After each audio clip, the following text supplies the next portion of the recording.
Hello, welcome back. This is Clairvoyant Alley. I'm just doing another reading. It's going to be a short reading, but for the Idaho murder suspect, I know that he was caught. I don't know much about him. I haven't seen any news or reports about him. I do know that his name is Bryan K. So just to quickly go over some things that I said last time that did come into, you know, that did come out as true is the white car. I said a white or gray car. Bright blue eyes. This when I saw his picture, I was shocked because he has huge blue eyes, and a Reddit page. So just to go over for what I feel with him, as I said before, he's definitely a loner. He may have some close friends, but I don't think he's ever let anybody really know who he is as a person. I feel like he's struggled with bullying. I can see that he has very low self-esteem and has always wanted to fit in, but never has. I'm definitely getting that vibe from him. This is somebody who wants what they want and can be very persistent with things and even aggressive at times. I can definitely see him being aggressive in situations, especially with women. I feel like this young man has been struggled with substances or drugs or alcohol. He may still be using a type of substance of some kind. We can't be too sure since this is a reading, but maybe in the next few weeks we'll find some more things out about him. Something about this young man is that he's really obsessed with crime and serial killers. I think we're going to learn in the next few weeks for sure some personal things about him. And I think him being big on true crime, serial killers, and, he really likes the attention to be on him and he wants to be known. He wants his name to be out there. He wants to be known for the crime that he's done. I think he thought that he was going to do the perfect crime. And unfortunately, fortunately, there is no thing as a perfect crime. So I'm glad that he was caught. I'm glad that he's no longer out there and can't hurt anybody else.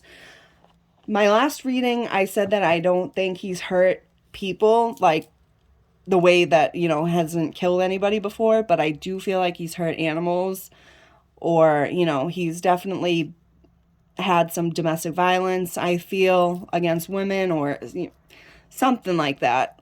That's definitely the vibe I get from him. Definitely has been violent in the past, has had a bad temper and a bad attitude. This is someone who has struggled with dark thoughts for a very long time and wanting to hurt others. He wants to make people feel as bad as he feels because he feels pretty bad. That's definitely what I'm feeling, that he just doesn't feel good about himself at all and never really has, and has had a hard time fitting in. I think we're going to learn more about that in the upcoming weeks to months. So I can see, I mentioned this in the last video, and I really see him being almost a peeping Tom, even a stalker type of person. I feel like he knew these victims not well, but I think he knew them, and I think he followed them, and I think he was at the house before. I don't know if he's actually been inside the house or not prior to the crime, but I do feel like he followed and kept an eye on these people. Maybe specifically one person out of the four, but I still think he followed these kids around for a while before he actually did the crime. I'm pretty sure he had wounds on his hands or arms from getting cut by his knife. I feel like police will find a weapon of some kind in the next couple weeks. I feel like there's going to be some more evidence found in his car, and I think they're going to come out in the next, few days, few weeks, few months with some information pertaining to that. I'm sure that they found him by DNA.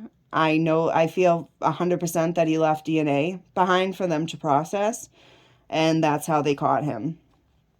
I don't think he will hurt himself in jail. I've had a couple people ask me about this. At least not until he's sentenced. I think right now he's really enjoying his name being out there. I think he's enjoying the attention that he's getting, and I think he feels really powerful. And I don't think he's ever felt powerful before. So him doing this makes him feel pretty powerful, and he enjoys that. Like, as I said before, this is somebody who has no empathy at all and has no empathy for the victims. He definitely has psychopathic tendencies, for sure. I can see him really, I can just picture him, I can see it right now, him being in his room and researching crimes and how to, try to get away with crimes. I can just see him even writing letters to like serial killers in jail. I can see him trying to talk to them and be in contact with people who are in jail, serial killers, something like that. That's just what I feel, and that's what I see. It will be interesting in the next few weeks to see what comes out regarding this young man, but we will see. But for now, that's pretty much what I have. And if anybody has any more questions, they can leave them down below, and I will answer them for you. If anybody wants a free reading, you can find me at Snapchat at AllieInga22, or you can find me on Instagram at Allie Haskins. If anybody's interested in that, just give me a quick message. But thank you guys.